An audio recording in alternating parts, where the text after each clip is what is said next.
Hi welcome back. ನೀವು ನೋಡ್ತಿದ್ದೀರಾ ಜೈ motivational speaker YouTube channel. ಇವತ್ತಿನ ಕಂಟೆಂಟ್ ಏನು ಅಂತ ಹೇಳಿದ್ರೆ, ಬ್ರೇಕಪ್ ಆದ್ಮೇಲೆ ಕೆಲವ್ರನ್ನ ಮರಿಬೇಕು ಅಂತ ಅನ್ಕೋತಿರ್ತೀವಿ, ಮರೆಯಕ್ ಆಗ್ತಿರಲ್ಲ, ತುಂಬಾ ಡಿಪ್ರೆಷನ್ ಹೊರಟೋಗಿರ್ತೀವಿ, ತುಂಬಾ ಕಷ್ಟ ಆಗ್ತಿರುತ್ತೆ, ಒಂಟಿತನ ಕಾಡ್ತಿರುತ್ತೆ, ಓವರ್ ಥಿಂಕಿಂಗ್ ಆಗ್ತಾ ಇರತ್ತೆ. ಕರೆಕ್ಟ್. ಸೊ ಆ ಟೈಮಲ್ಲಿ ನಮ್ಮನ್ನ ನಾವು ಬದಲಾವಣೆ ಮಾಡ್ಕೋಬೇಕು, ಮರಿಬೇಕು ಅಂತ ಹೋಗ್ತೀವಿ, ಆಗ್ತಿರಲ್ಲ. ಸೊ ಅಂತವರಿಗೆ ಇವತ್ತಿನ ವಿಡಿಯೋ ಆಗಿರುತ್ತೆ. 21 ಡೇಸ್ ನಾನು ಹೇಳುವಂತ ಈ 3 ಟಿಪ್ಸ್ ನ ಫಾಲೋ ಮಾಡಿ ಡೆಫಿನೆಟ್ಲಿ ಮರೆಯುವಂತ ಸಾಧ್ಯತೆ 100% 100% ಇದೆ. ಅದಕ್ಕಿಂತ ಮುಂಚೆ ಫಸ್ಟ್ ಟೈಮ್ ಚಾನಲ್ ನೋಡ್ತಾ ಇದ್ರೆ ಸಬ್ಸ್ಕ್ರೈಬ್ ಮಾಡಿ, ಸಪೋರ್ಟ್ ಮಾಡಿ. ಇದೇ ತರದ ವಿಡಿಯೋಗಳು ಸಿಗುತ್ತೆ. ಆದಷ್ಟು ಬೇಗ 40K ಕಂಪ್ಲೀಟ್ ಆಗಲಿ ಅಂತ ಹೇಳ್ತಾ, ಅಂಡ್ ಕೌನ್ಸಿಲಿಂಗ್ ಬೇಕು ಅಂದ್ರೆ ರಿಲೇಶನ್ಶಿಪ್ಗಳ ಮೇಲೆ ಕಾಂಟ್ಯಾಕ್ಟ್ ಮಾಡಬಹುದು. ಫೀಸ್ ಇರುತ್ತೆ, ಫ್ರೀ ಇರಲ್ಲ. ಓಕೆ, ಕೊನೆ ತನಕ ನೋಡಿದ್ರೆ ಒಂದು ಕ್ಲಾರಿಟಿ ಸಿಗುತ್ತೆ. ಫಸ್ಟ್ ಪಾಯಿಂಟ್ ಏನಂತ ಹೇಳಿದ್ರೆ, ಪ್ರತಿದಿನ ನಿಮ್ಮ ಲೈಫ್ ಹೇಗೆ ನಡೀತಾ ಇದೆ ಅದ್ರ ಬಗ್ಗೆ ಸ್ವಲ್ಪ ಅನಾಲಿಸಿಸ್ ಮಾಡಿ. ಎವ್ರಿ ಡೇ ನೀವು ಹೆಂಗ್ ಕಳೀತಾ ಇದ್ದೀರಾ ನಿಮ್ಮ ಲೈಫ್, ಇದ್ರ ಬಗ್ಗೆ ನೀವು ಲೆಕ್ಕಾಚಾರ ತಗೊಳ್ಬೇಕಾಗತ್ತೆ. ಒಂದು ಮೆಡಿಕಲ್ ಶಾಪ್ ಅಲ್ಲಿ ಹೋದ್ರೆ ಅವರು ಒಂದು ಡೈರಿ ಮೇಂಟೈನ್ ಮಾಡ್ತಾರೆ.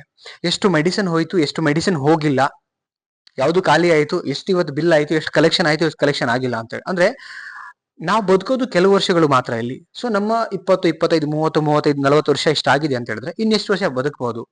ಈ ಎಷ್ಟು ವರ್ಷದಲ್ಲಿ ನಾವೇನ್ ಮಾಡ್ತಾ ಇದೀವಿ, ಎವ್ರಿ ಡೇ ಲೈಫ್ ಹೆಂಗ್ ಕಳೀತಾ ಇದೀವಿ, ನಮ್ಮ ಡೈಲಿ ಹಾಬೀಸ್ ಏನು, ಏನ್ ಮಾಡ್ಲಿಕ್ಕೆ ಹೊರಟಿದ್ವಿ. ಸೊ ಇದು ಒಂದು ಅನಾಲಿಸಿಸ್ ತಗೊಂಡ್ರೆ ನಿಮ್ಗೊಂದು ಪ್ರಾಕ್ಟಿಕಲ್ ಅರ್ಥ ಸಿಗುತ್ತೆ ನಿಮ್ ಲೈಫ್ ಅಲ್ಲಿ. ಬಿಕಾಸ್ ಬಿಟ್ಟು ಹೋಗಿರೋರು ಅವ್ರ ಲೈಫಲ್ಲಿ ಅವ್ರು ಚೆನ್ನಾಗಿರ್ಬೇಕಾದ್ರೆ ನಮ್ಮ ಲೈಫ್ ನ ಹಾಳು ಮಾಡ್ಕೋತಾ ಇದೀವಿ. ಏನೇನು ಎಕ್ಸ್ಟ್ರಾ ಥಿಂಗ್ಸ್ ಯೋಚನೆ ಮಾಡ್ಬಿಟ್ಟು ಒಂದು ಸಣ್ಣ ರೀಸನ್ ಕೊಟ್ಕೊಂಡು ಏನ್ ಮಾಡ್ತಿದ್ವಿ, ಅವ್ರಿಗೋಸ್ಕರ ನಮ್ಮ ಲೈಫ್ ಅಲ್ಲಿ ನಾವೇನು ಮಾಡ್ತಾ ಇಲ್ಲ. ಡೈಲಿ ಟೈಮ್ ನ ವೇಸ್ಟ್ ಮಾಡ್ತಾ ಇದೀವಿ. ಟೈಮ್ ನ ಖಾಲಿ ವೇಸ್ಟ್ ಮಾಡ್ತಾ ಇರೋದ್ರಿಂದ ಏನಾಗ್ತಿದೆ ನಮ್ಮ ಲೈಫ್ ಅಲ್ಲಿ, ನೆಗೆಟಿವ್ಸ್ ಹಂಗೆ ಬರ್ತಾ ಇದೆ. ನೆಗೆಟಿವ್ಸ್ ಬರೋದ್ರಿಂದ ಏನಾಗುತ್ತೆ, ಓವರ್ ಥಿಂಕಿಂಗ್ ಆಗುತ್ತೆ, ಭಯ ಆಗ್ಲಿಕ್ಕೆ ಶುರು ಆಗುತ್ತೆ. ನೆಗೆಟಿವ್ಸ್ ಯಾವತ್ತು ನಿಮ್ಗೆ ನಿಮ್ ಲೈಫ್ ಅಲ್ಲಿ ಖುಷಿ ಆಗ್ಲಿ ಅಥವಾ ಹುಮ್ಮಸ್ ಆಗ್ಲಿ, ಉತ್ಸಾಹ ಆಗ್ಲಿ, ಏನೋ ಒಂದು ಪರ್ಪಸ್ ಅಚೀವ್ ಮಾಡ್ತಿದೀವಿ ಅನ್ನೋ ಫೀಲ್ ಕೊಡಕ್ ಸಾಧ್ಯನೇ ಇಲ್ಲ. ಪಾಸಿಟಿವ್ ಮಾತ್ರ ಆತರ ಕೆಲಸ ಮಾಡ್ಲಿಕ್ಕೆ ಸಾಧ್ಯ. ಪಾಸಿಟಿವ್ ಆಗ್ಬೇಕಂದ್ರೆ ಏನು, ನೀವೇನ್ ಅನ್ಕೊಂಡಿದ್ರು ನಿಮ್ಮ ಲೈಫ್ ಅಲ್ಲಿ ನೀವೆಷ್ಟು ಸಮಯನ ಕೆಲಸ ಮಾಡ್ತಿದ್ರಿ, ಎಷ್ಟು ಸಮಯನ ಯೂಸ್ ಮಾಡ್ಕೋತಾ ಇದ್ರಿ, ಅದ್ರ ಮೇಲೆ ಡಿಪೆಂಡ್ ಆಗುತ್ತೆ. ನಿಮ್ಮ ಡೈಲಿ ರುಟೀನ್ಸ್ ನ ಅನಾಲಿಸಿಸ್ ಮಾಡ್ತಾ ಹೋಗಿ 21 ಡೇಸ್ ನಿಮ್ಮ ಲೈಫ್ ಮೇಲೆ ನಿಮಗೆ ಇಂಟ್ರೆಸ್ಟ್ ಇದ್ರೆ. ಸೆಕೆಂಡ್ ಥಿಂಗ್ಸ್ ಏನು ಅಂತ ಹೇಳಿದ್ರೆ, ಪರ್ಪಸ್ ಹುಡುಕಿ ಕೆಲಸ ಮಾಡಿ. ನೀವು ಯಾವ ಪರ್ಪಸ್ ಮೇಲೆ ಬದುಕ್ತಾ ಇದ್ದೀರಿ, ಏನ್ ಡ್ರೀಮ್ ಇದೆ ಲೈಫ್ ಅಲ್ಲಿ, ಏನ್ ಅಚೀವ್ಮೆಂಟ್ ಮಾಡ್ಬೇಕಂತ ಹೊರಟಿದ್ರಿ. ಹುಡುಗಿ ಸಿಗೋಕಿನ ಮುಂಚೆ ಎಷ್ಟೋ ಜನ ಅಂತಾರೆ, ಸರ್ ನಾನು ಹುಡುಗಿಗೋಸ್ಕರ ಲೈಫ್ ಹಾಳು ಮಾಡ್ಕೊಂಡೆ, ಹುಡುಗನಿಗೋಸ್ಕರ ಲೈಫ್ ಹಾಳು ಇಲ್ಲ, ಅವ್ರಿಗೋಸ್ಕರ ಲೈಫ್ ನಿಮಗೆ ನೀವು ಮಾಡ್ಕೊಂಡಿದ್ದೀರ, ಲೈಫ್ ನ ಹಾಳು ಮಾಡ್ಕೊಂಡಿದ್ದು. ಎಲ್ಲೋ ಒಂದ್ ಕಡೆ ಎಡುದಾಗ ನಾವು ನೆಕ್ಸ್ಟ್ ಹೇಗೆ ನಡಿಬೇಕು ಅನ್ನೋದನ್ನ ಕಲಿಬೇಕು. ಯಾರೋ ನಮ್ಮ ಲೈಫ್ ಅಲ್ಲಿ ಬಂದ್ ಹೋಗಿದ ತಕ್ಷಣ ಲೈಫ್ ಅವರಿಂದ ಹಾಳಾಗೋಯ್ತು ಅಂದ್ರೆ ನಮ್ಮ ಮುಟ್ಟಾಳ್ತಾನೆ, ನಮ್ಮ ಯೋಚನೆ ಮಾಡೋ ರೀತಿ ಸರಿ ಇಲ್ಲ ಅಂತ ಅರ್ಥ. ಕರೆಕ್ಟ್. ನಿಮ್ಮ ಪರ್ಪಸ್ ಏನು, ಯಾವ್ದಕ್ಕೋಸ್ಕರ ಬದುಕಿದಿರಿ? ಲವ್ ಮಾಡೋಕ್ಕೋಸ್ಕರ ಬದುಕಿದೀವಾ? ಇಲ್ಲ. ಲೈಫ್ ಅಲ್ಲಿ love it's a part of life. Okay, ಎಲ್ಲಾನು ಕೂಡ ಒಂದು ಪಾರ್ಟ್ ಆಫ್ ಲೈಫ್. ಲೈಫಿನ ಒಂದು ಪರ್ಪಸ್ ಏನಿದೆ ಅದನ್ನ ಫೈಂಡ್ ಔಟ್ ಮಾಡ್ಕೊಳಕ್ ಹೋಗಿ. ಆವಾಗ ನಿಮ್ಗೆ ಎಲ್ಲಾನು ಕೂಡ ಕ್ಲಾರಿಟಿಯಾಗಿ ಸಿಗುತ್ತೆ.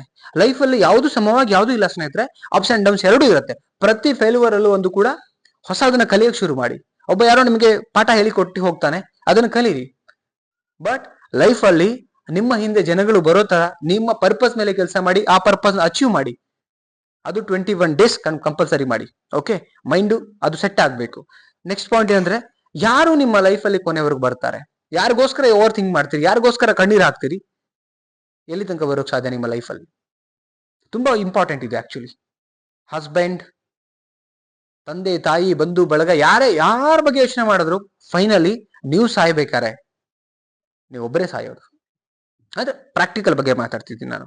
ಕೊನೆವರೆಗೂ ಯಾರಿಲ್ಲ. ಹಂಗಂತೇಳಿ ತಂದೆ ತಾಯಿ ಸುಳ್ಳು, ಗಂಡ ಹೆಂಡತಿ ಸುಳ್ಳು, ಅದೆಲ್ಲ ಅವರೆಲ್ಲ ಬೇಕು ಲೈಫ್ಗೆ. ಆದ್ರೆ ಬದುಕಿನ ಸತ್ಯತೆಗಳನ್ನ ಅರ್ಥ ಮಾಡ್ಕೊಂಡು ನಡಿಬೇಕು ಅಂತ ಹೇಳ್ತಿರೋದು ನಾನು. ಯಾರೋ ನನ್ನ ಲವರ್ ಇದ್ದ, ಕರೆಕ್ಟು, ಇದ್ದ ಹೋದ ಮುಗೀತ್. ನೆಕ್ಸ್ಟ್ ಲೈಫ್ ಏನು?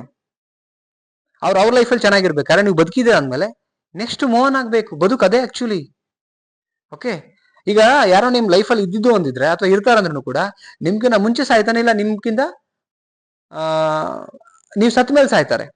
ನಿಮ್ ಒಟ್ಟಿಗೆನೆ ನಿಮ್ಮ ದೇಹದೊಟ್ಟಿಗೆ ಸಾಯುವಂತದ್ದಿದ್ಯಾ? ಇಲ್ಲ ತಾನೆ. ಹಂಗಿರ್ಬೇಕಾದ್ರೆ ಇದನ್ನ ಕರೆಕ್ಟ್ ಆಗಿ ಡೆಪ್ತ್ ಆಗಿ ಅರ್ಥ ಮಾಡ್ಕೊಳ್ಳಿ. ಕೊನೆವರೆಗೆ ಯಾರು ಬರಲ್ಲ ನನ್ನ ಲೈಫಲ್ಲಿ. ಇದನ್ನ ಫಾಲೋ ಮಾಡಿದ್ರೆ ಮಾತ್ರ ಸ್ನೇಹಿತರೆ ನಮ್ಮ ಲೈಫಿಗೆ ಒಂದು ಅರ್ಥ ಬರುತ್ತೆ. ಈ ಓವರ್ ಥಿಂಕಿಂಗ್, ಡಿಪ್ರೆಷನ್, ಬ್ರೇಕಪ್, ಒಂಟಿತನ ಇದರಿಂದ ಆಚೆ ಬಂದು ನಮ್ಮ ಲೈಫ್ ನ ನಾವು ಸೀರಿಯಸ್ ಆಗಿ ತಗೊಂಡು ಹೋಗ್ಬೋದು. ಎಸ್, ಎಕ್ಸಾಕ್ಟ್ಲಿ ಕರೆಕ್ಟ್ ಈ ವಿಡಿಯೋ ಅಂತ ಅನ್ಸಿದ್ರೆ ಕಮೆಂಟ್ ಸೆಕ್ಷನ್ಗೆ ಹೋಗಿ ಮೊಬೈಲ್ ತಗೊಳ್ಳಿ, ಕಮೆಂಟ್ ಮಾಡಿ, ಇಷ್ಟ ಒಂದು ಲೈಕ್ ಮಾಡಿ. ಓಕೆ, ಮತ್ತೊಂದು ಟಾಪಿಕ್ ಸಿಗ್ತೀನಿ. Thank you so much guys, love you, bye.